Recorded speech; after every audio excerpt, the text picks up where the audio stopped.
Welcome to Food, Wine, and Whiskey, a podcast about having fun conversations on tasty dishes, vinos, and spirits from around the world.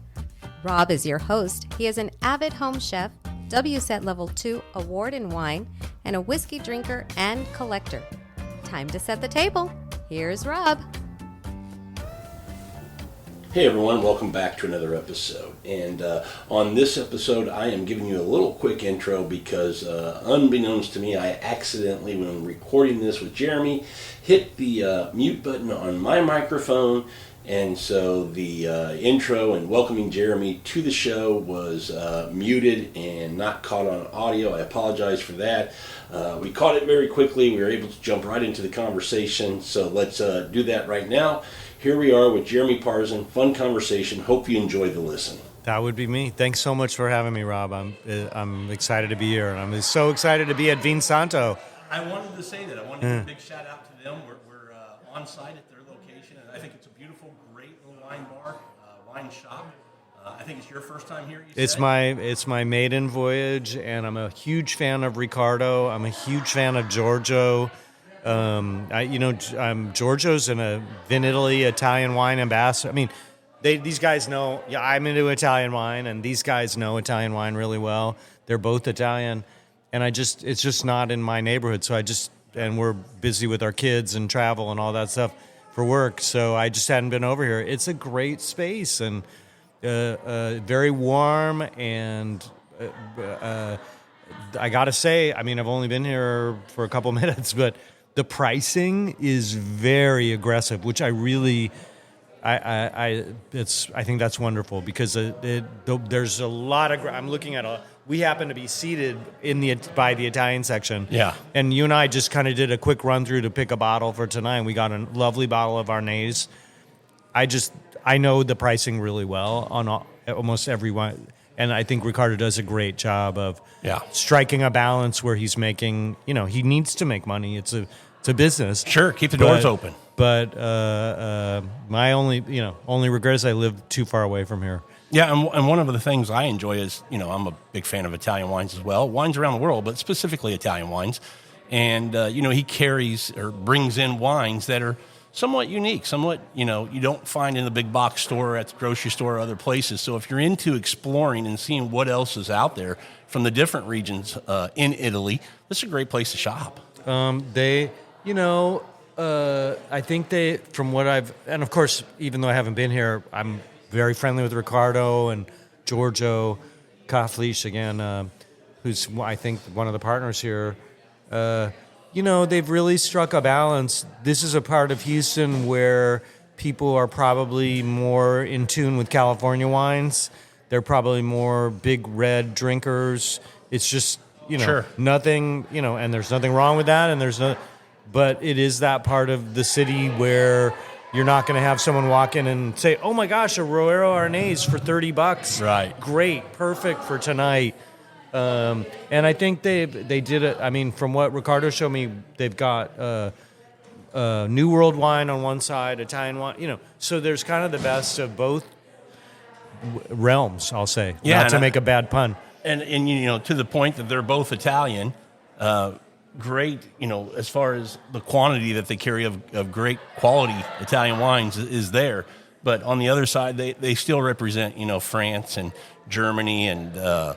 Spanish wines, and so there's a great variety that you can go through, but I would say Italian is the star here.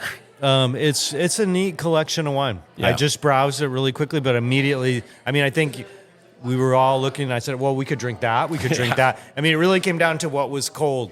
Yeah, absolutely. And we were thirsty, so we that was what, but this was like one of 3 wines I think I was ready to get.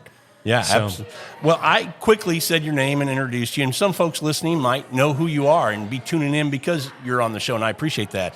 But there may be others. That's really sweet of you. Let's not get carried away. That's very sweet of you to say, and I love our community, and I love our wine community. Absolutely. I love that we live in a community where, you reached out and we're like, hey, let's do this, and I knew a couple of other people had been on your show, and Houston has an amazing wine community. We've kind of been the closures during the pandemic shifted things, but it's really lovely. I mean, it's lovely that you do the show, that we're here. And I always say we're a little bit spoiled because as my wife and I travel around, we recently were in Phoenix and other towns in Missouri and things like that. When we travel, we're a little bit spoiled here with just the selection of wines that we get in this market we have available to us. Dude, I travel all over the country for work. I'm in so many different markets. And Houston, I mean, and look, Texas wasn't what it is when Texas didn't change because I moved here. I moved here because I fell in love with the Texan. Yeah. But over the arc, I came here in 2008. We lived in Austin for almost 8 years or 6 years before we moved to Houston. And over the arc of my time, nothing to do with me being here, obviously, but Houston has become, it's the place. I mean, Austin as well, but not with the breadth of, you can spend $1,000 on a meal, you can spend $10 on a meal, and you're part of one of the hottest culinary scenes, not just in the United States, in the world, in my opinion, in the world. I agree, and I think it still is a little bit under the radar. Yeah, and I think I told you I've been here since I'm a Midwest guy from Missouri, but been here. My wife also a Texan, and that's how I got here. But she's from El Paso, so I recently went to El Paso. Did and you loved really? it. I loved it. We'll be back over there in a couple weeks. But, I love it out there. Oh, it's a really nice little community out there, and I say little. It's nearing 1 million people in that community, so it's not a small town. But there's a burgeoning. We did a Taste of Italy, and I'm sure you know that on February 26th we're doing the 10th annual Taste of Italy. Wanted you to mention that here in Houston. It's a great event. I hope you'll be there. My wife and I will be there. The Italy America Chamber of Commerce, which is a really wonderful organization that I've worked with for a long time. But we will be doing Taste of Italy on Monday, February 26th. There are a couple spots left for the Texas barbecue and Italian wine thing, but it's a great, which Dale Robertson and I are presenting. But what I was going to say was at the Chamber, we did our first Taste of Italy in El Paso, and it was remarkable. The community came out. Really? And met all kinds of cool, very excited wine people who are excited. And it kind of reminded me of being in Austin 15 years ago when people were like, oh my gosh, Falangina, oh my gosh, Fiano. Yeah. Oh my gosh, Ruquet, what's Ruquet?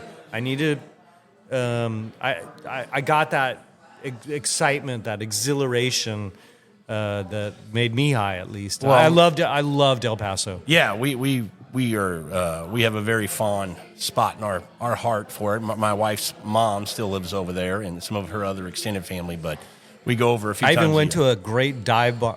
What was the name of it? I'm embarrassed. It's the most It's not famous. Kiki's, is it? It wasn't. It had a more American sounding name, Anglophone name.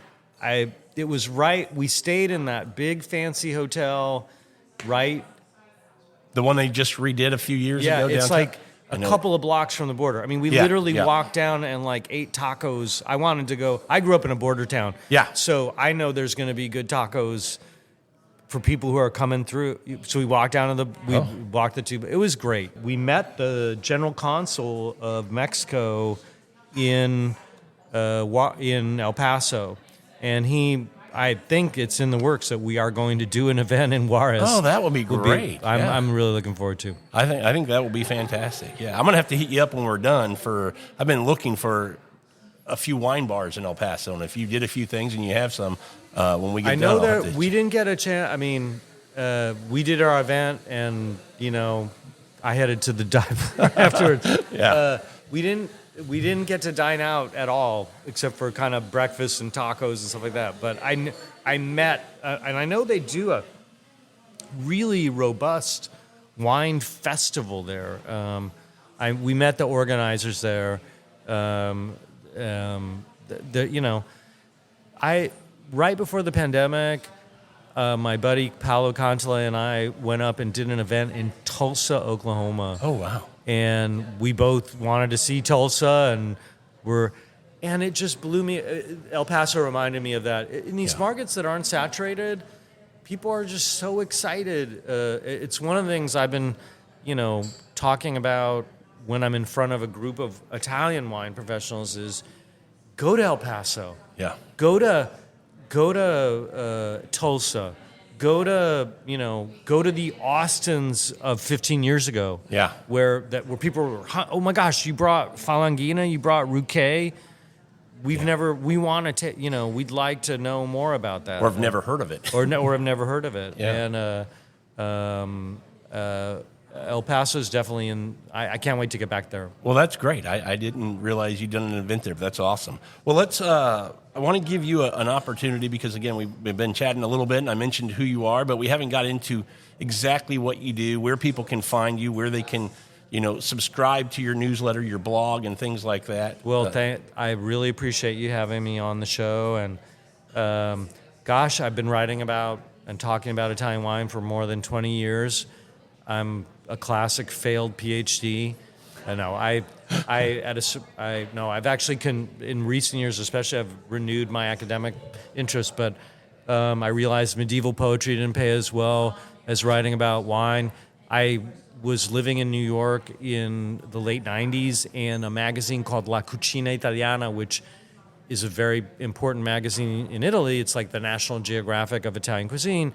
They launched an English language edition in New York, and I had I was about to say shittiest, but I know you can't say that on your show. Yeah, you can say that. I literally was the lowest person in the office. I got a job translating the recipes, PhD, translating, and it was actually turned out to be this really interesting experience. I ultimately got to write a little bit about wine, wrote more about wine, became the wine writer, and I was just in the right place at the right time. I was the wine writer for La Cucina Italiana when Babbo opened, when Etruly opened, when all these Italian wine-focused restaurants in New York, all of a sudden Italian wine was the thing. Yeah. Italian wine merchants. Vino was the retailer where I actually worked at both. I just was in the right place at the right time and got not only to write about a lot of Italian wine, but taste a lot of Italian wine. Yeah. It was a time when it was, I became a copywriter pretty early on. Anyway, fast forward, in 2007, really, I launched a blog with the advent of the enoblogosphere. It's called Do Bianchi. Do Bianchi means two white wines. I can tell you the story about that if you want later. Yeah. DoBianchi.com. And that's really like the diary of my life, from everything from the wines that my wife Tracy and I are excited about, to what I'm curious about, or even our activism. Yeah. We just put it all, our kids, we don't put our kids so much now that they want to charge us to be on our social media. They trying to charge you. That's awesome. No, and all, yeah. When they were little, we talked about becoming parents and all that good stuff. And I make a living consulting with Italian wineries, helping them find relevance in the U.S., helping them navigate the U.S. market. I write for anybody. A lot of people say it's a terrible time to be a writer. It's actually a great time to be a writer. There's more people today that will pay you to write, and wine is going to be one of the, we're the last people AI is coming for. Yeah. So there's quite a bit of, and what I actually have just ended my, I'm also a teacher for the last. Well, that's what I wanted to mention. In Italy, right? I actually have decided to end my relationship with the university. Okay. I'm not going this year. Okay, gotcha. But for 8 years, I've been a professor or an instructor of wine and food communications in the graduate program at the Slow Food University, which has been a great.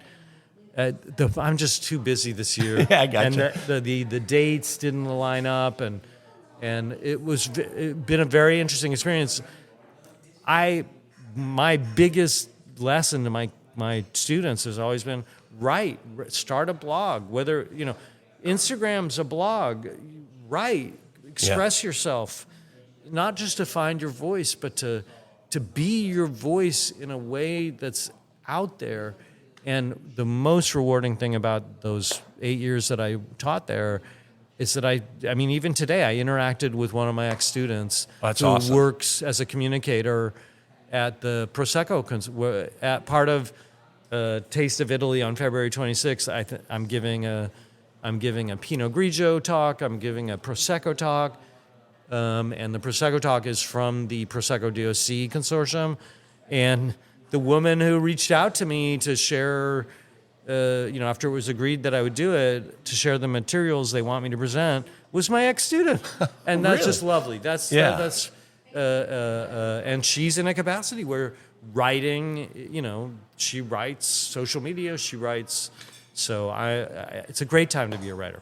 How did this love for Italy, for the wines, the food, where did this? Are we going to do a 3-part show? Should this be 3-part for that? I grew up in San Diego, California. By the time I was 13 years old, I had fallen in with a bunch of Mexican kids, and I learned how to speak Spanish. Okay. Really early on, and then by a fluke, I happened to meet a very famous scholar who was then the director of the Victoria and Albert Museum, Sir Roy Strong. He's a very famous Italianist, art historian. In his kind of latter part of his career, he's really more famous for Italian Renaissance gardens. He's one of the greatest experts on Italian Renaissance gardens. He also got into gastronomy later in his career. But back then, he was the director of the Victoria and Albert Museum in England, and he wanted to go to Tijuana, talking about crossing the border. And my mom had worked on organizing this talk he gave. It was a big deal at UCSD, where my mom worked in continuing education. And Sir Roy told my mom, they said, "What do you want to do?" And he said, "I want to go to Tijuana. I want to go shopping. I want to have lobster. And my mom told me, "You're not going to school today. You need to drive us down to Tijuana." She took me out of high school, and I knew Tijuana really well because these Mexican kids that I'd fallen in with. Yeah. And I spoke Spanish, and I had kind of, dove into this culture. And Sir Roy said to me, he said, "I'm very impressed that you speak Spanish, and you're how you present yourself, young man. You should go to Italy and study Italian." And to me, that was some motivation. Here was this person. He's a friggin' knight, okay? Yeah. That's how smart he is, that they made him a knight. No, he is a knight. Yeah. And no, it was very, I was looking for direction in my troubled teenage life.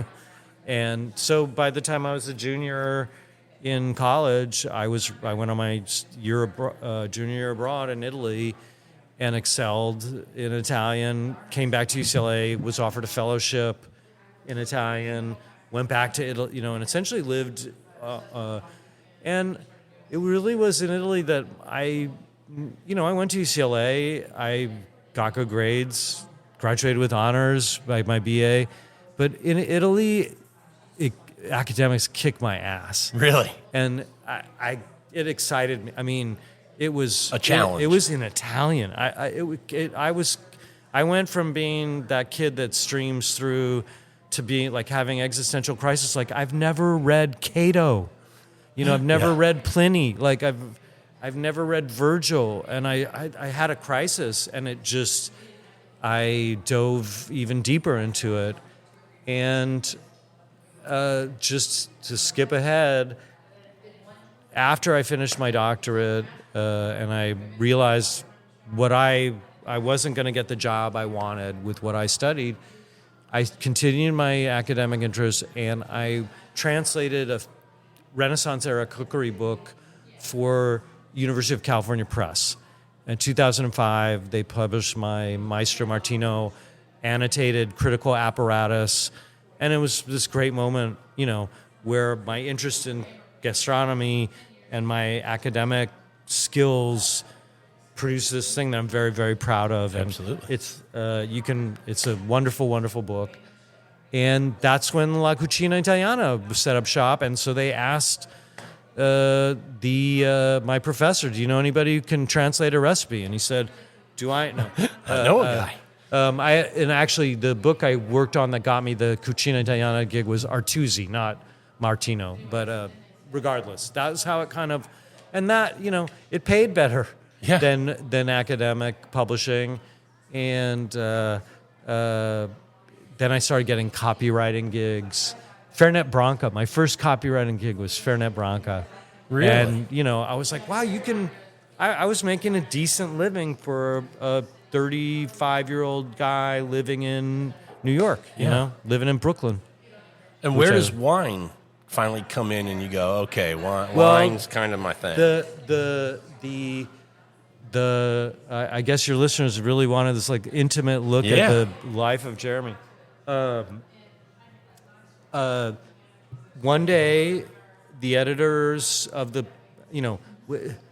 magazine was written by two people, me and this woman, very talented, later Nicole Negrin, very talented cookbook author, Italian food expert, teacher, very talented woman. But, it was like this shoestring budget, and she and I wrote, that's why we had pseudonyms. And one day they said, I was writing, well, by that point I was writing, I don't even remember. I was translating recipes. They said, we need 300 words about Prosecco. Yeah. Well, I went to the University of Padua in my junior year, and Veneto is that's my Italian identity, is my pseudo-Italian identity is very tied to Veneto. And with my good friends that I worked with in Veneto, we would go on Sundays up to the hills of Prosecco and buy wine and put it in their trunk and take it home and eat roast chicken, the whole thing up in the hills.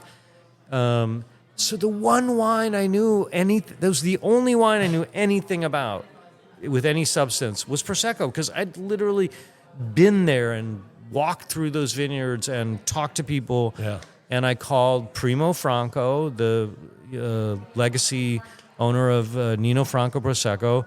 Back then, you may be old enough to remember when in print media you used slides. Photographs were, there were drum slides. I won't go into all that. But Primo, who I knew, I called him and he said, I'm going to, and back then it took 2 days for FedEx to get from Italy to New York.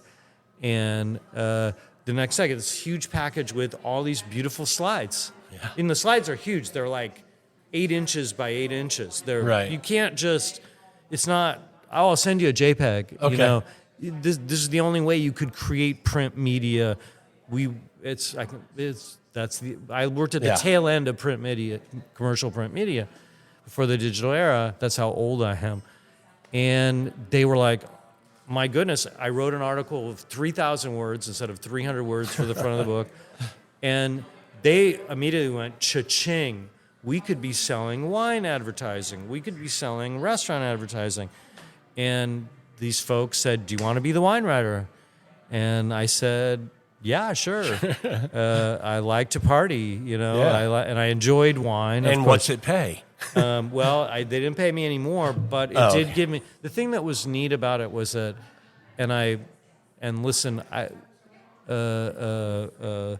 graft and access in the wine business is something that I have a lot of issues with. And in my beginning, it's very exciting, and people want to buy you dinner at their restaurant. And I tried to be as judicious. It took me not too long to figure out that this could be a sticky issue, but I did get invited to some great parties. And later, it was really through working as a sommelier that I got to taste wine. That was such an invaluable. It wasn't the graft as much as it was when I finally really worked as a professional sommelier. That it was a schooling you couldn't. I remember when I first got to Texas, running into these guys from the court saying, "Oh, we're off to San Francisco, to taste a bunch of Burgundy," because they couldn't find the wine in Texas. Today that wouldn't be a problem, but 15 years ago it was a problem. I happened to be in New York when everybody was opening Aldo Conterno, and Masolino, and I got to taste it all. Were you ready to start talking about Italian wines? You mean we weren't? And I'm sorry, you got me going. And No. These are things I wanted to ask because I was very curious. And I think people, when we have guests on, it's always nice to get a little bit of pulling the veil back and seeing. Nobody's ever asked me, why Italy? Everybody is always, the Italians ask me that a lot. They're like, why have you, because to them, and I think Ricardo would agree with this, it's unusual that, and I've met other people like me, but I've devoted my life and career. I mean, Tracy, my wife and I met because of our shared interest in Italy. So it goes back to Sir Roy. Yeah, and if you start to get into what you produce and your blog and things like that, you can see how much you're into Italy, and so it just kind of triggered me to ask the question because even on your website, I mean, if you need things translated, you have a whole list of different common sayings and things that are translated there for folks. One of the projects that I really love about the blog is I partnered with a very well-known and respected vineyard manager who recently retired, Maurizio Gili,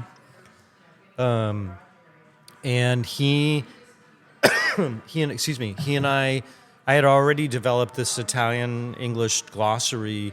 I mean, to me, it came down to seeing cordone speronato translated improperly. What is how would an American winemaker say cordone speronato?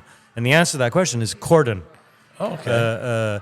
But Italians would translate it slavishly. Americans would translate it slavishly. They would say spurred cordon, which is not incorrect, but it's not natural technical jargon that an American would use, a California wine grower or an Oregon wine grower would use. So that's been something that's been very rewarding. We do it; it's all free. There's no ads or. Yeah. We just and honestly, I use it myself all the time. I use it myself. Great resource. We tried to. It really has some very technical stuff that I kind of started to develop because a lot of my clients would have me translate fact sheets. Oh, okay. So, yeah. Well, let's start with wines, and I think it only makes sense to start with what we have in the glass. You pick this out, what we're drinking, what caught your eye, and you kind of mentioned early on what we were pouring, but kind of a little bit more about it. Well, this is a Roero Arnese, so the grape variety is Arnese. It's a white grape. Some people would say, I hope Ian D'Agata is not listening, but who cares about him anyway? A semi-aromatic white grape. I mean, it does have a little aromatic character to it, not like a Malvasia or a Tokai or a Sauvignon Blanc or something like that. But I call it a semi-aromatic grape. It's a grape that should have nice fruit. This is a Roero Arnese. Now, what does Roero mean? Roero it's very easy to remember. Langa, which is where Barolo and Barbaresco are divided. They're on the east side of the Tanaro River, okay, which doesn't run quite north to south, but essentially is almost parallel to the road from Alba to Barolo. I won't go into the geography of it, but the Tanaro River divide. Langa on the east side is where Barolo and Barbaresco are. On the west side is Roero. That's the section.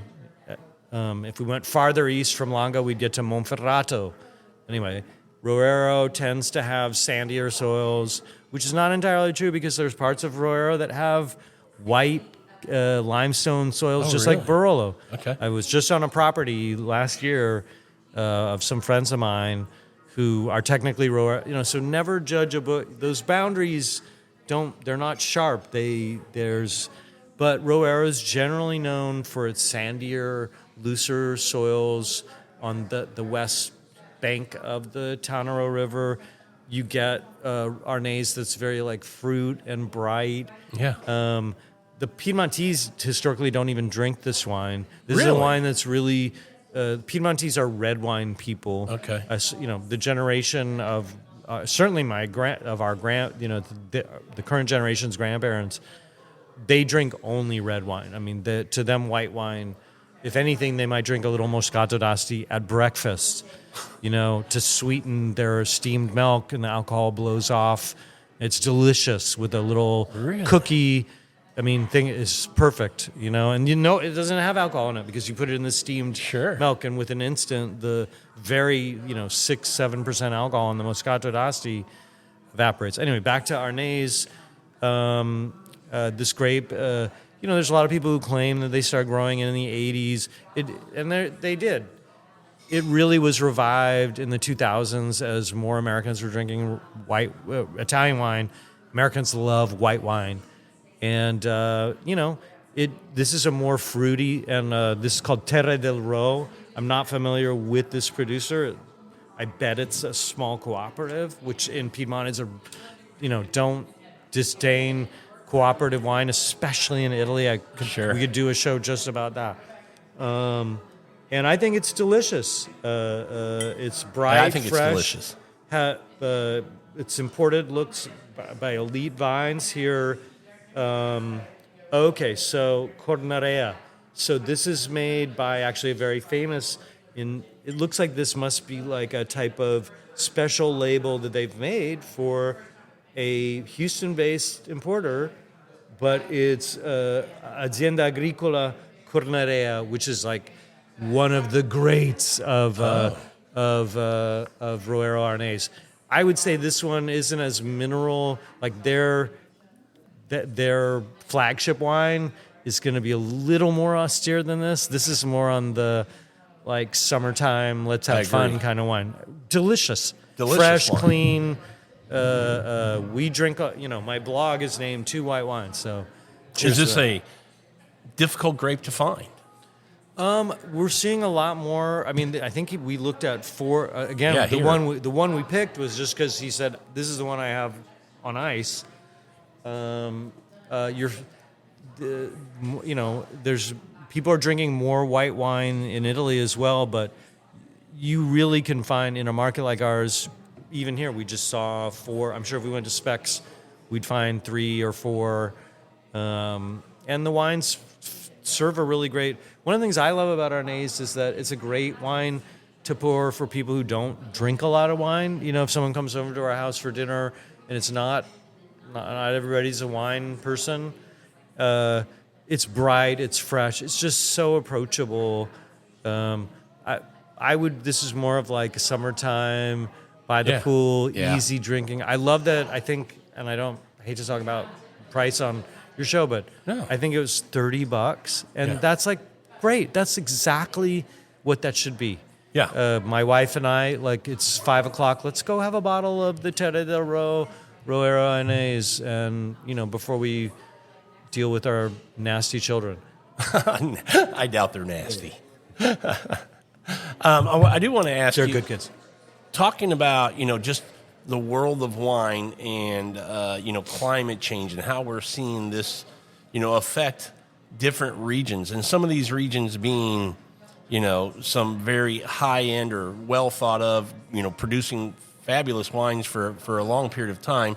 Talking about Piedmont with Barolos and Barbarescos, or Brunellos from Tuscany, and maybe some other regions that you would touch on in Italy. How do you see the next 5 years, 10 years, these types of regions, are they going to be affected? I know you're just kind of guessing, but how controversial do you want me to be? Just speak from the heart is what I would say. Whatever you think. One of the, I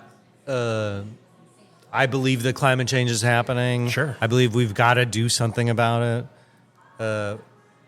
When I do a wine talk in Houston, I always say, because I know I'm going to have a lot of oil and gas people in our group, I would say we don't need to talk about the cause of climate change.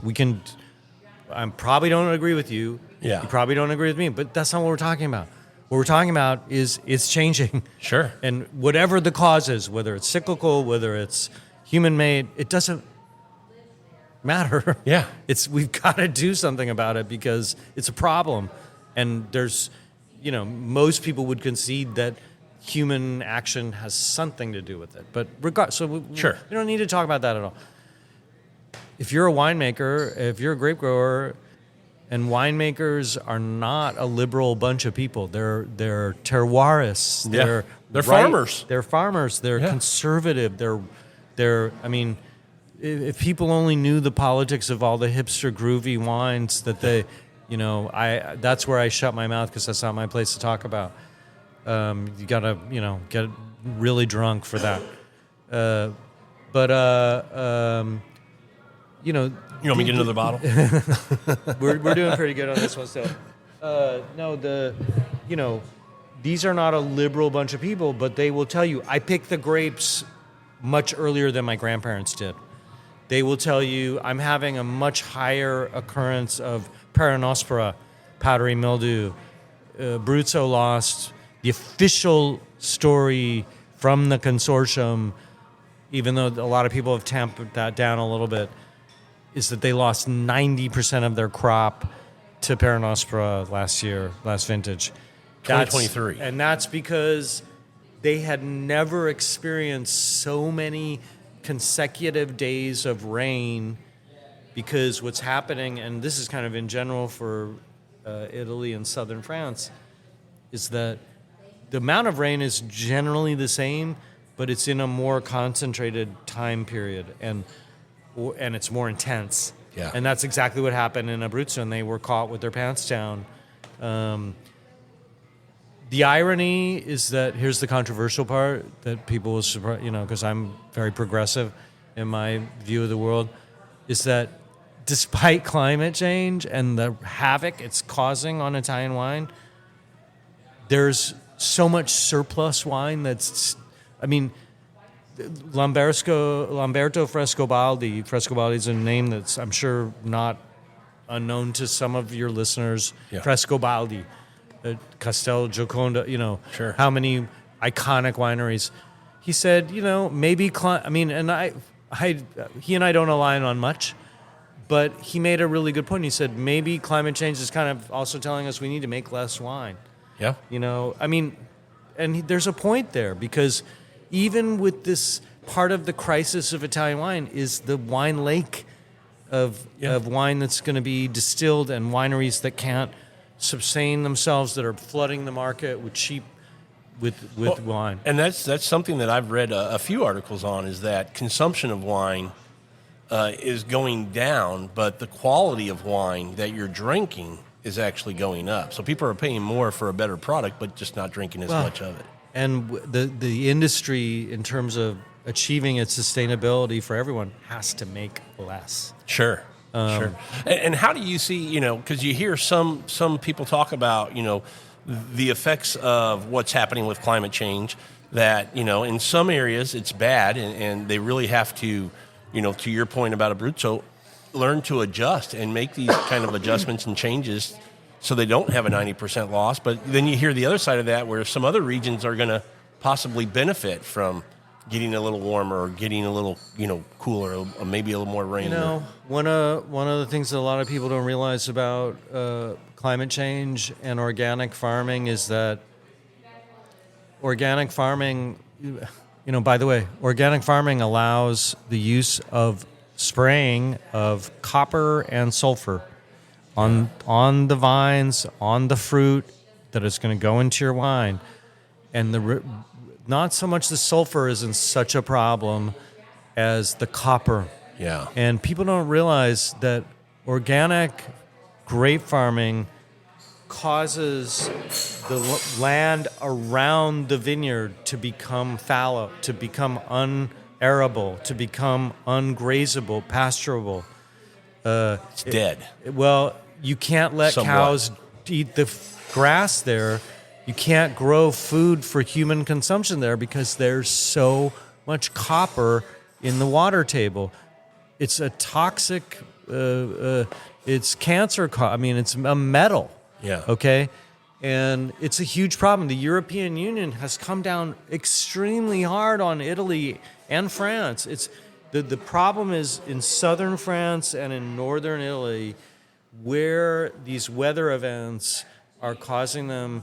The organic farmers are to deal with the preemptive. You spray copper preemptively. You know it's going to rain. You spray copper. Yeah. You know it has rained. You spray sulfur to stop the spread of bacteria and yeast, right? And what's happening is they're dumping so much copper that the European Union said, you guys have to stop because farmers can't graze, cattle ranchers can't graze their cattle. Farmers can't, drinking, Prosecco is one of the, if you only knew how many activist groups there are. One of the things that people don't know about Prosecco is that in Prosecco, the people live in the vines. They literally, there's schools where the vines are. And so the people who are doing chemical farming are just dumping all their crap right into that water table. And sorry, you said I could be controversial. Yeah, absolutely. And just touching on that, when you think about, you hear it in France, you hear it, I think, in Italy, that it may be multiple people whose vines are up against each other. So if one person's doing it but somebody else isn't, the effect could still roll over to that person's. The other thing I would ask you is, I think a lot of the smaller producers of wine, they're not just vines. They usually have multiple crops or livestock, olive trees, things like that might also be on property. So that's got to be something that they think about as well. A lot of the wine that we drink, what's so, I think, inspirational and compelling about Italian wine is that we actually do, when we drink Italian wine, it's more likely than not that we're drinking something that comes from an individual farm. Yeah. This probably comes from a group of farms, but my guess is about this wine, maybe it's like 20 little family-run farms that make their wine in the same place, and it's pretty groovy. Yeah. And certainly integrated farming where you've got livestock, different crops, has become, in a lot of ways, organic farming, which I'm against for a number of reasons, has done more to hurt that world of integrated farming. And there are more and more, at least in Italy. I can't speak for France, although I imagine from my, from my perception from afar, but in Italy, I'm very much on the ground. This idea of integrated farming, creating terroir through olive groves, fruit orchards, livestock, and more than anything else, wildlife, creating more biodiversity has become, as the precepts of biodynamics have kind of been distilled into, everybody's, I'm not biodynamic, but I have cover crops. I plant legumes between my, and I'm letting the, wild animals graze in my, and I have my chickens here and my, and certainly that's there's been a lot of talk about natural wine and all the problems natural wine has created in the wine world. But a lot of people have also taken a step back, at least in Italy, and said, wow, natural wine also got a lot of people to take a step back and say, hey, maybe we should try doing some biodynamic farming practices. I don't know if I want to do the whole, I still need to yeast my wine, inoculate my wines because I can't afford to risk losing my crop. Sure. So I'm going to still inoculate, which is the big thing for, supposedly for natural wine folks. But I'm going to still follow these kind of cool and groovy things, Yeah. And there's a lot to be said for that. Well, let me ask you a question. We were talking about this before we started recording. Well, maybe it was when we were recording about, most folks in Houston, in this part of Houston where we're at, and I think just in America in general, when you start getting into wine, you get that wine bug, the first place you're going to go is Napa, and that makes sense. Beautiful area, lovely wines. My wife and I enjoy going. But as you want to get out of there, I have a lot of friends who it is hard to get them out of Napa. I've got friends who have, $1,000 wine collection and it's all Napa, and it's like diversify a little bit, you know. And how would you recommend, or how do you steer somebody into Italy to explore without, you know, my thought is I don't want to send you right to Super Tuscans. How do you get somebody to explore without, you know, keeping them in that kind of that lane? Well, that's easy. Okay, good. You know, you know, it all comes to the Italians. It all comes down to high acidity, low alcohol. America was built on wine. America was built on a model of low acidity, high alcohol. Yeah. And we are afraid of acid in wines. There's the whole stigma. It's you know, the whole thing. Oh, you can't have Italian wine on its own because it's too acidic. You have to have it with food. The Italians would answer that by saying, what are you going to have with your food? Yeah. And what are you going to have wine without food? I mean, that's part of like a foundation of Italian enogastronomy is no food without wine, no wine without food, partly even for the metabolism. And I mean, there's a whole culture of why you serve wine with food. I know Italians of a certain generation who will not eat if they can't have a glass of wine. I've been in all three meals. I've been sent out as like the graduate student, you know, factotum to go get a bottle of wine because a professor would not eat a Chinese meal in LA without a glass of wine. Wow. And I brought the shittiest wine at the liquor store in Chinatown in downtown LA, and the guy was happy. That was all it. But and I think that as a people, Americans have moved Mediterranean lifestyle. Sure. You know, when I was a kid, Italy was still ethnic food. Yeah. You should have seen my air quotes for people just listening. Today, Italian food is, you know, that's the highest cuisine in many ways. Blah blah blah.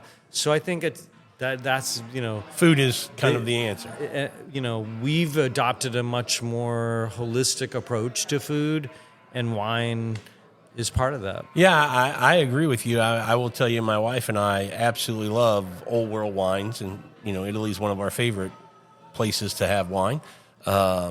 And it does. I mean, people who think it's just kind of a thing that people talk about with food and wine, they absolutely complement each other. But I do want to ask you, are you a whiskey guy at all? Do you drink bourbon or whiskey? You know, I enjoy that stuff. I mean, as much of a lush as I am, does it go with food? That's my question.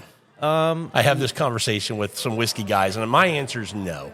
Food and whiskey don't pair. You can have it before a meal, after a meal, but... Gosh, have you ever been to Keen's Steakhouse in Midtown? No. Or right off of time at the on 34th Street, on 36th Street, man. It's on 36th Street. It's an old Scottish pipe house. Okay. That today is like a commercial, like black card business. Yeah. A steakhouse. It's a neat room. It's the ceiling is covered in old Scottish pipes, and it's a great it's one of the few. My band used to practice in a rehearsal space, and I knew this place, and we used to drink so much Irie Pinot Noir there. It was ridiculous. What is Irie Pinot Noir? Irie is Willamette Valley. Oh, okay. You know, OG Willamette Valley. But they, of course, have like incredible Scotch list. Yeah. And so you can do, and I've done it on more than once, because it's a great thing to take when I was living in New York, like, you know, my buddy Charlie comes in from the coast, or an Italian, you know, from Tuscany who wants to have steak, and they love it. It's a great place to take people. And you do the Scotch flight. And I got to say, with a little water, I really appreciated, you know, we're not doing shots, but we had, we had a flight of waters and a flight of Scotch. I think we did 6 Scotches. Yeah. And you could kind of blend, and I loved it. And I enjoy bourbon. Don't know that much about it. I love the beverage. Love to drink it. I just have the conversation, the disagreement with friends who are big bourbon guys that, because I'll just say it, you see these whiskey dinners where they're having a 5-course meal and pairing it with different bourbons, and I just go, it's not a thing. You know, wine and food, absolutely.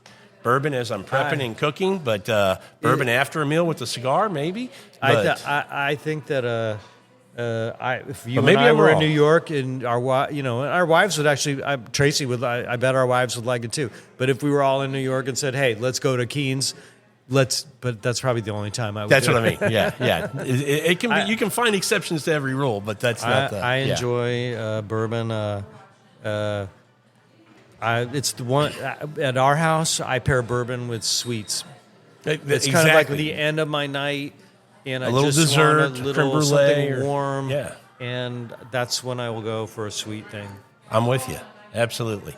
Let me do this. I always think it's fun as, I call myself a wine nerd or a geek. I don't know, as nearly as much as you and other folks do about wine, but I've enjoyed the last 10 years exploring wines and finding unique and fun things to drink. And I always talk about that you can go into a region, and what brings you to that region, let's just say the Loire Valley. It might be Sancerre, it might be Cap Franc, things like that get you there. But once there, you should explore and find all these other great wines that are also in this region. So if I go through and fire off some of the wine regions in Italy that I enjoy, maybe you could talk about some of the other things that aren't, so to speak, the star. I think quite a bit about that, actually. So if we start in a region I think you love, Piedmont, we obviously know about Barbera and Barbaresco and Barolo.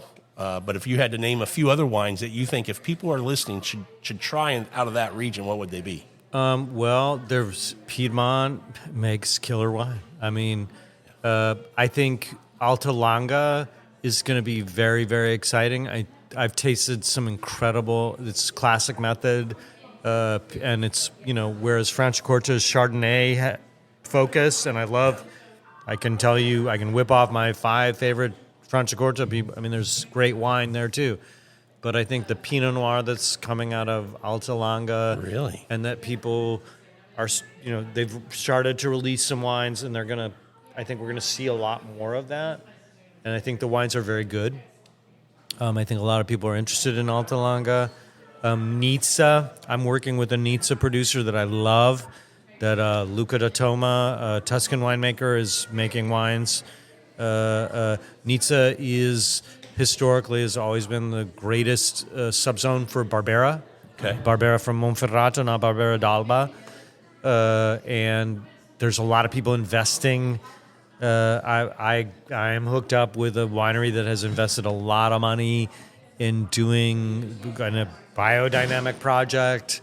And the wines are very, very compelling. Nizza is something really interesting coming out of Piedmont. Timorasso continues to. It's funny. I reading Ian D'Agata on Timorasso, and the old folks just don't get it. I'm sorry, Ian, but we're over it. We're over it. No, Ian's coming to Houston, but I'm going to be. I'll be in New York then. What about white wines in that region? Well, Timorasso is Timorasso's. Okay. I'm sorry, Timorasso is a white grape. Okay. That a lot of folks don't like. That they find maybe too high acidity. Among the kind of hipster crowd of Italian wine lovers, Timorasso is super exciting. And then the thing that's really exciting is vermouth. Oh, really? Vermouth, aromatized wine, not fortified wine, aromatized wine. Okay. What is I know fortified. What is aromatized? Well, vermouth is not a people get confused and think vermouth is fortified. It's not fortified. Okay. The infusion for vermouth is often made in a spirit, but spirit alone is not added to the wine to adjust the alcohol content. Very little spirit, this infusion is added, so it's got all this other stuff in it besides, at the end of the day, not that much alcohol. Okay. And a lot of people confuse that step and think it's a fortified wine, which it's not. The company I'm working with, Amistad and Nizza, they're making an incredible red wine vermouth. But like Scarpa has a new vermouth. Well, it's only a couple years, Vermouth di Torino.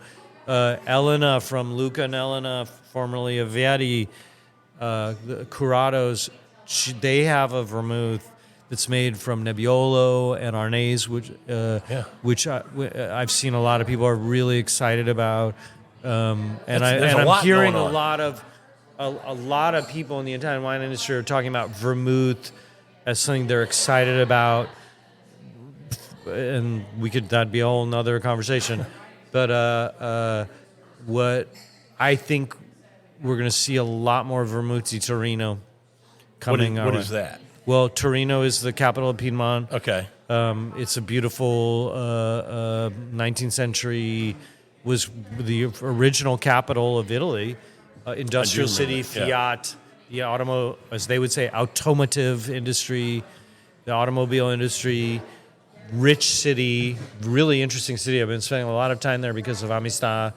And Vermouth di Torino is an appellation that was created, how many?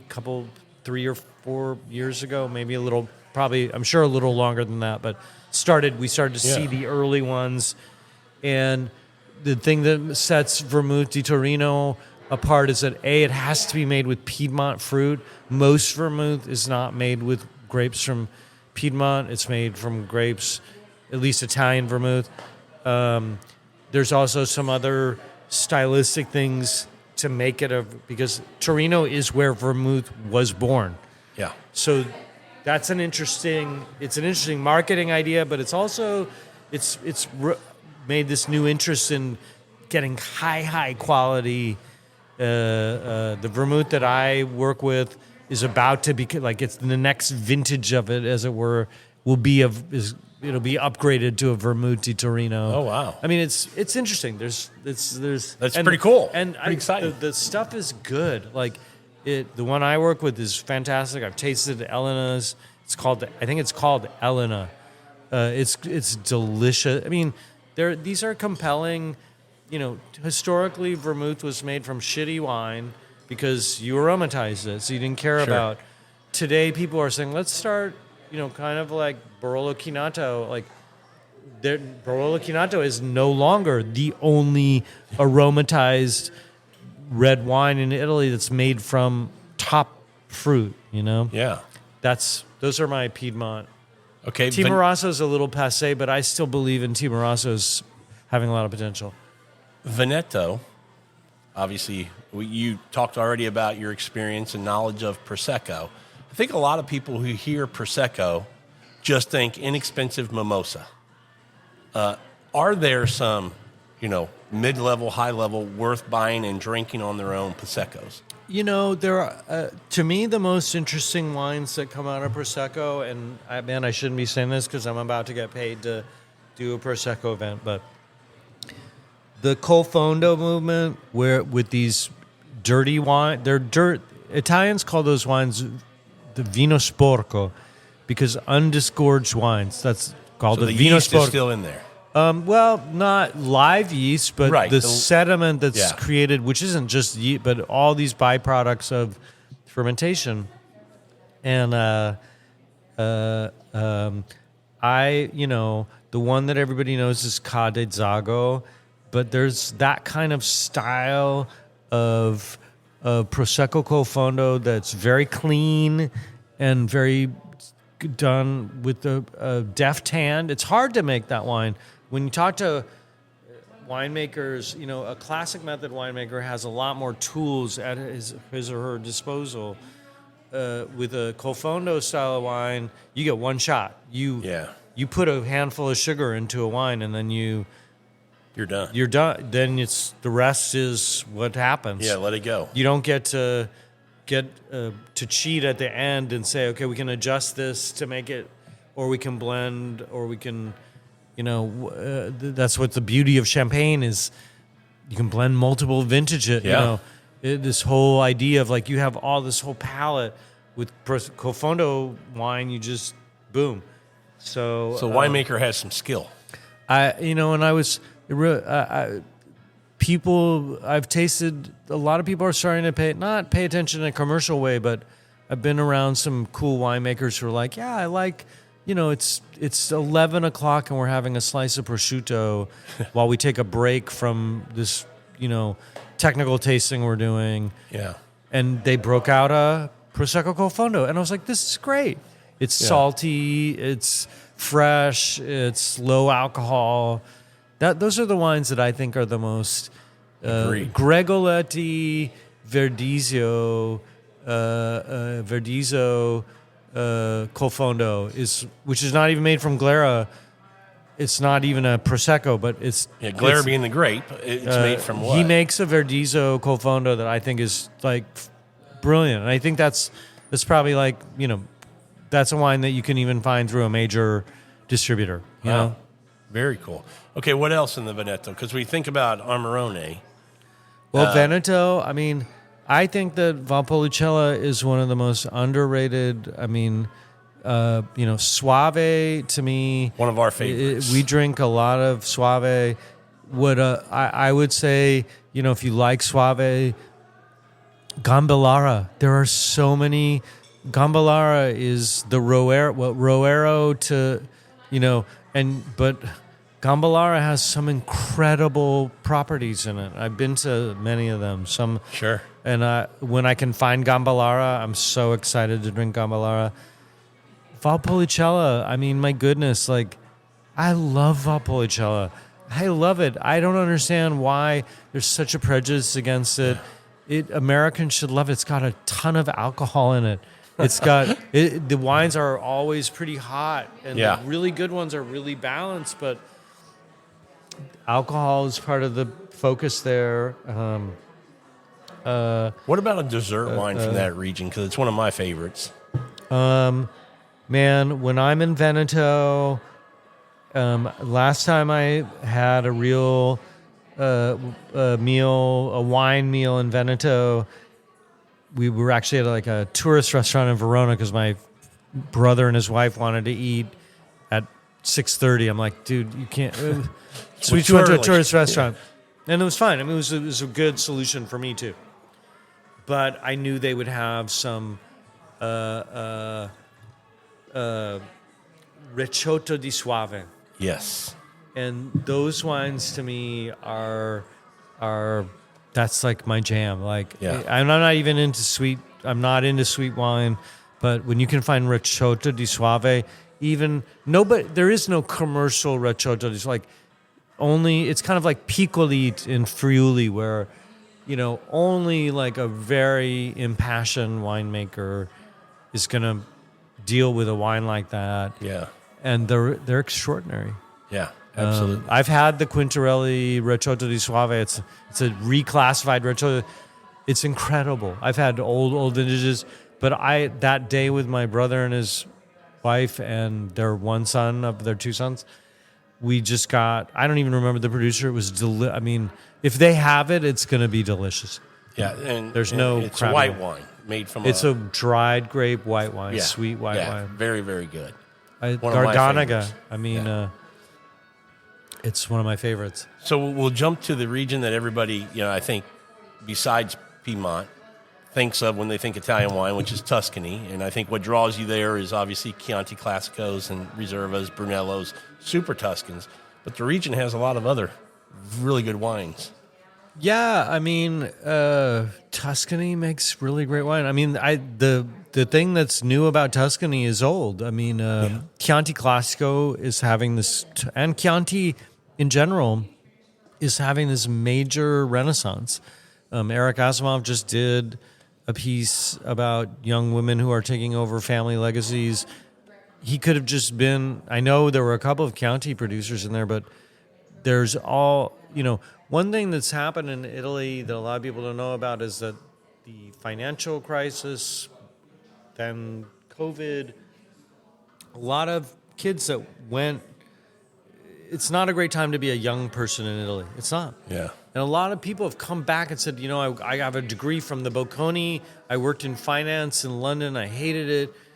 And my parents are dying or fading. And if I don't take over the family farm, we can't really make money from selling it because of the taxes, which is part of living in Europe and that whole distribution of wealth, which is another story.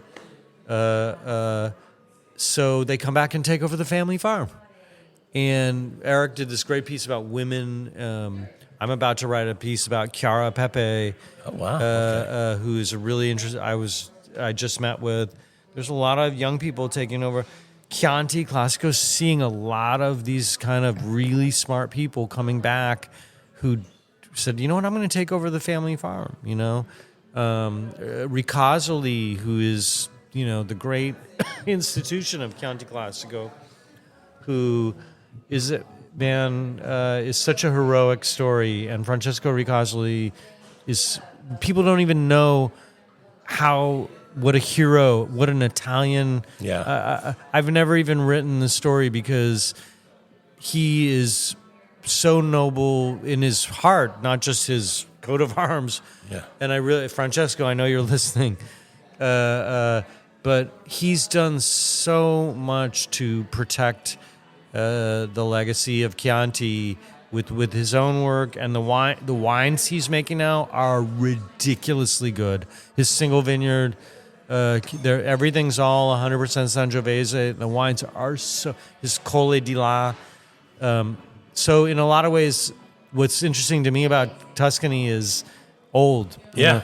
The other thing that's interesting, again, it's Tuscany that's really interesting to me. Chianti that's really interesting. Chianti, beyond Chianti Classico, has also had this, Chianti Rufina is my favorite Chianti. I mean, as much as I love certain, there's greatness. To me, the best. Do you know that one of Antinori's most famous vineyards is planted to Chardonnay and Pinot Noir in Rufina? Did not know and they that. make very little. They actually have a DOC. It's probably a DOCG, but they have because it's a historic vineyard. I forget what I'm embarrassed that I don't remember the name. Sorry. But Rufina is one of the top villages that's another wine. I'm glad to see people pay. There's more Chianti Rufina. All you had to do was sell me was Chianti Rufina, not Rufino, like the bottler, not grower, but bottler. Rufina with one F. It's a village. It's the highest elevation Chianti. Well, but I've also been tasting like Panzano. Do you know that Panzano, Chianti Classico, now we're jumping back down to Chianti Classico. Do you know that, I don't know if it's it's certainly not the only one. It may be the first one. Panzano is what the Italians have deemed called a bio district. It's where everybody in the municipality of Panzano, which also includes part of Greve, but that's another story, is organic, at least practices, maybe not certified. And it's not a perfect project, and but it's an interesting idea. Yeah. And by the way, Panzano is a great place for organic farming. They don't need to spray copper there. And that's the whole problem with organic farming. Is like, just do it where it's the right. Panzano is built to do it. Yeah. It's got woods all around it. It's highest elevation in Chianti Classico. The soils are limestone and clay. So you got this drain. You get this evenness to the distribution of the water, which is what a lot of people don't realize about soil types that also help the sustainability of the farm. I mean, it's organic farming. That's another place I'm interested in Chianti. Brunello. I have nothing. Yeah, I want to interject just real quick that people should also realize that the quality to price ratio that you get in Chianti Classico or Chianti Riserva. I mean, to me, and that's what I tell a lot of friends in Napa that are drinking Napa. Get into Italy specifically, but also Old World and general Spanish wines as well. The price that you pay for the quality that you get, to me, just blows me away. I mean, I can buy fantastic wines, Chianti Classicos, for $25-$30. Look out for Chianti Beyond. I mean, I did a couple of Chianti tastings for the Chianti Consortium last year. Chianti Colli Fiorentini. There's like great people. Yeah. Again, it's this younger generation that's come back. It's taken over the parents' farm because they don't know what to do with their lives, and they're like, let's inject progressive ideas. Let's go kind of organic, and let's make 100% Sangiovese. Let's rip out the Merlot, and let's be Italian, and it's great. It's fantastic. So let me ask you, getting into Brunello, is there a ceiling as far as cost for Chiantis that you go, look, if you're going to spend 55 plus, or is this just all subjective to the person who's drinking and what you want to spend? The only thing I say about Brunello is the only winery that I want to drink is Ridolfi. No, that's not true. Ridolfi is the one I would look out for. They're making the Costco Brunello, I think, which we finally got in Houston. Yeah. I've heard. Out in I Katy heard we have somebody, maybe you told me that. That wine is, it's Johnny Macari. I have a commercial interest in only as much as I'm a copywriter for his importer. But Johnny Macari, full disclosure, but the wines, Johnny Macari made Poggio di Sotto in the 90s. Wow. He was, Johnny is the last disciple of Giulio Gambelli. He is there, I'm not a fan of Soldera, the person or the wine, but Soldera was part of the school of Sangiovese, I thought, that really was shaped by a guy named Giulio Gambelli. Okay. And Johnny who is the winemaker, he essentially has been given the keys to the Lamborghini by a pharmaceutical magnate who loves having a Brunello property. It's like his vanity project probably. So he's just like giving him carte blanche.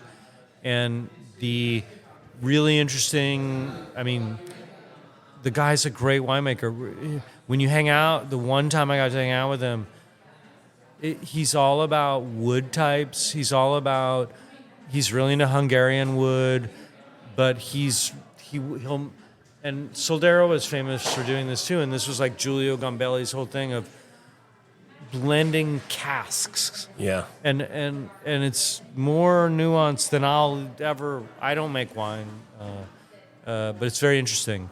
I think Ridolfi, and look, I've done a lot of work for Barbie. I think Barbie is one of the best values in Brunello.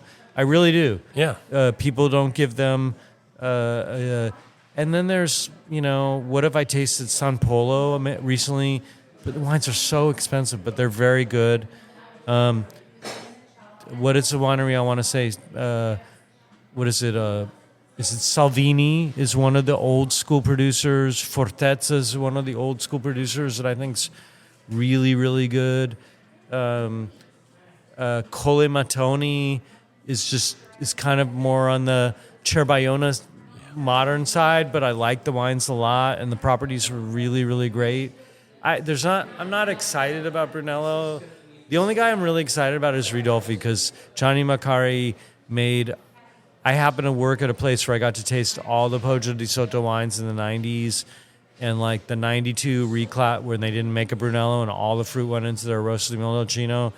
At the time, I paid $48 a bottle for it. Wow. We're talking about 2005. Yeah. And what a wine. I've just tasted so many wines that Johnny made, and when I got to taste with him, and it was very special, I was like, I know this wine. He's like, yeah, I made those wine. I'm like, this reminds me of Poggio di Sotto, and this reminds me of Soldera, and this reminds me. He's like, well, there's a reason for that. And, yeah. And he was super cool. Interesting winemaker. Another region that we've been enjoying in Tuscany, and I wonder what your thoughts are, is Vino Nobile. Nobile, as we say now, right? Yep. Is they had Antonio Galloni do their. I mean, I thought I got top dollar, but you know, I can't compete with Antonio.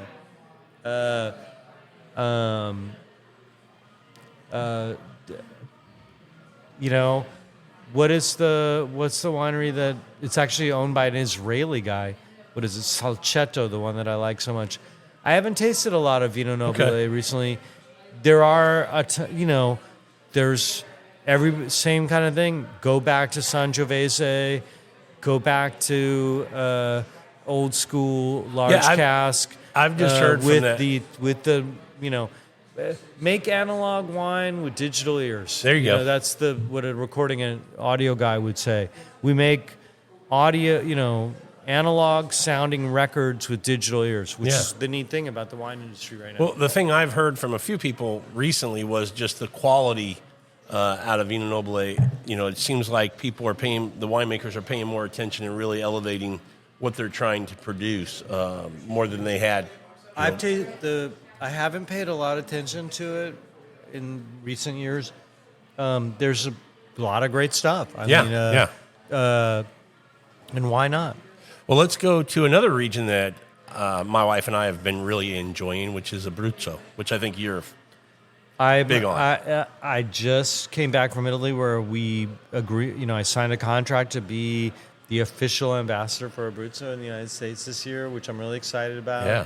I got to say I've had, it's been an incredible experience. And I asked Davide from the consortium, I've gone on some consortium-sponsored trips, and those have been great, and I've been a guide, and I've been an interpreter, and this year we're going to do more stuff like that.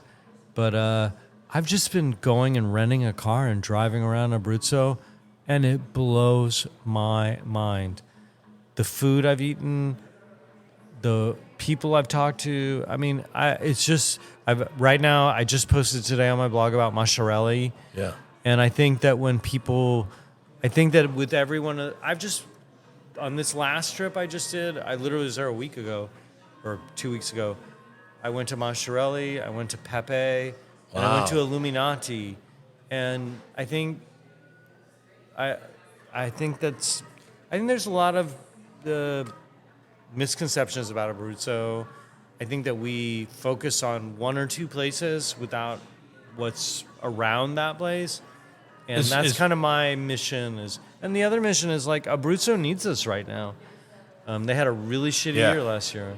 Is part of it tourism, getting there, where they're located, getting people to come visit. We've had a lot of conversations about tourists, about accommodations, about the strutture, as the Italians would say. There aren't a lot of hotels there. Yeah. But there are, the Costa dei Trabocchi is one of the most extraordinary places I've ever been in my life, not just in Italy or whatever. There are, there's some hidden gems there. Yeah, absolutely. And we're going to be talking about those. A white wine that I absolutely love comes from there, the Pecorino. A lot of people are doing different. I've tasted some Amphora. A lot of people are doing Amphora Pecorino. Yeah. But to me, what's exciting about Pecorino from Abruzzo is, and I don't know, and this is a little controversial, probably get in trouble for the thousands of people who are going to hear this, is that people are starting to see Pecorino as a blending grape. Really? And I've tasted some wines from like younger people, like every important wine region. All the young people that work for the iconic people ultimately go make their own wine. Sure. And I've had a couple people taste me on wines just like, this is a blend of Trebbiano, Pecorino, Cocciola. Like, I have this palate. I'm going to mix all these things together. And I've tasted some very compelling wines. Wow. Okay, that's interesting. And I've also seen, Chavolik. And by the way, it's pronounced Chavolik. They're making a Pecorino in Amphora, if I'm not mistaken. Wow. Could be poured at light years. Really compelling wine. Very, very compelling wine. Let's go to 2 more regions, and then we'll close. And then out I the got to show. get back to my kids. Yes, you do. Yes, you do. Puglia. What do you like in this region? Are there some things you like, or is it still kind of, I think. Go ahead. Well, no, Puglia, I mean, obviously white wine is kind of like the new thing in Puglia. And I think, I mean, one thing that people don't realize about Puglia is that Puglia is all limestone. Yeah. I mean, it's literally all limestone. If you look in the Italian Wikipedia, if you look for the entry for calcareous, which is one of the ways Italians say limestone. If you look at that, there's a picture of a beach near Lecce where you can see the substrata of the soil in Puglia. Yeah. And it's like, this is textbook limestone. Wow. And Tracy and I, Chardonnay from Puglia, we drink it all the time. It's a great place to grow. I mean, there are a couple people that grow long-lived Chardonnay there too. But for fresh Chardonnay that's got nice tropical fruit, which is what I look for in young. Yeah. I want tropical fruit. I want it to taste like soda, soda pop, but like I want that fruit to go with my, we drink Chardonnay with steak at our house. Nothing wrong with that. We do.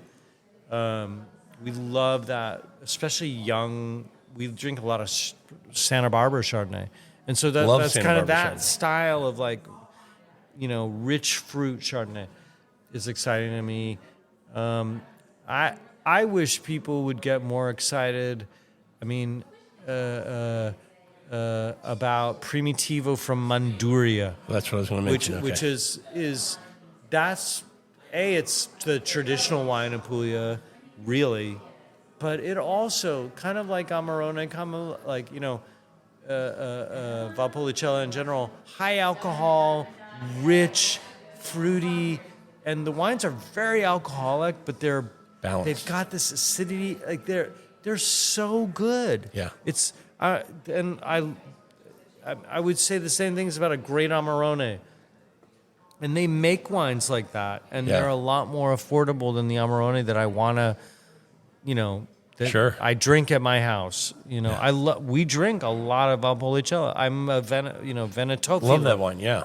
And I drink Amarone when I can, and I've been lucky to work with the Amarone, the Famiglie Storiche group, and they love me. Yeah. I speak Veneto. My Italian is very Veneto inflected. And I think that Puglia, especially Manduria and Sava, the appellation Savese, on the western coast, which also, I mean, that's when the Greeks said Asperia, that's what they were thinking. The Vesper, if you read T.H. Lawrence, and he talks about going to Europe, the Vespers. That's the western coast. This beautiful, the sunset. Yeah. From Puglia, and they grow these incredible wines there. They're also very age-worthy, but nobody's excited about that except for me. Well, I'm excited about it. So, Jeremy, finishing up with Sicily. I feel like this is a region that's kind of starting to gain some traction amongst I'll call them the average wine drinkers. I think the geeks, so to speak, have been enjoying it for a little while, but it's starting to gain some traction. I think that Sicily, continuing on from the 90s and aughts, Chardonnay, Syrah, I think like the value of those wines, I think the quality of the wines, they're great. They fulfill a purpose of great value with extremely high quality. Planeta Chardonnay, Planeta Syrah, Cusumano kind of took the Planeta model and we can make great Syrah here. We can make great Chardonnay here. We can make it clean. We can make it we can make it value. To me, the most exciting, I'm sorry to be a one-trick pony, but Feudo Montoni, which is actually in the center of almost in the center. It's in the mountains, and I think that's where the most interesting wine is in Sicily. I think Feudo Montoni, which is now with Wilson Daniels. Yep. And so it's like getting a little more play in the United States. The wines are extraordinary. I already love the wines.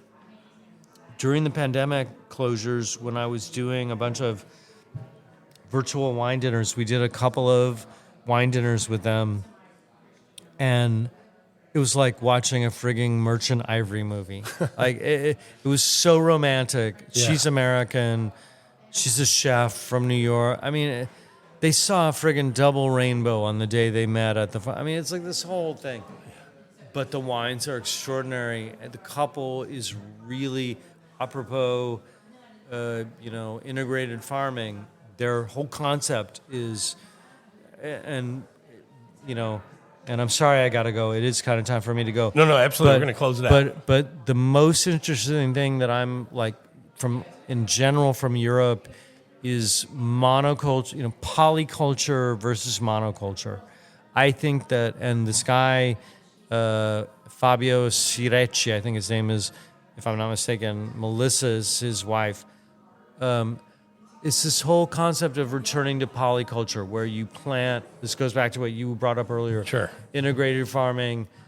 You have to have honey. You have to have other crops. You have to have cover crops. You have to make the farm. They help each other. Chiara Pepe said a similar. I asked Chiara, and this is a preview, and not if anybody cares. I said, do you think your wine's natural? She said, no, natural wine isn't about the wine. It's about the people living the farm. I like that answer. And I was like, that was a political answer. It was a diplomatic, technically bureaucratic answer. Yeah. But I'm with you. Yeah. That is really natural wine. Yes. It's like, it's not really the wine. The wine is a product of these folks. People living in commune in a way, blah, blah, blah. Yeah. And yes, then it's natural wine. Okay, let's close out the show with the question everybody's been waiting for. If you're having a Neapolitan pizza, what wine is Jeremy drinking? Well, the historic wine you should drink is Gragnano or Lettere, which are two Aglianico Piedirosso-based wines that are slightly sparkling, vivace. Oh, okay. They're kind of like the Lambrusco, and historically... and kind of like Lambrusco, you would drink it in a tumbler, not in a wine, balloon glass. Well, let's say thin crust cheese pizza, your favorite pizza wine. Do you have a favorite after pizza having wine? children in Houston, I probably will never eat pizza again. I really ended my relationship with pizza. Did you really? I did. Okay. I mean, I will only eat pizza. It's true. We ate the summers of the pandemic. Yeah. We ate the pool. Our municipal. Yeah, It's community actually pool. a private pool, but it's like a community pool. The neighborhood pool. that we were part of, and it's a very the Maplewood pool. It's great. We ate so much pizza. You're done. In Italy. We're going to Italy on our summer vacation, and we are going to go to Naples, and I will eat pizza. Like that's kind of like Gotcha. it's got to be that for me to eat it. No, man, there's so much. Barbera is one of my favorites. Barbera is a wine that's so great because you chill it, because you can.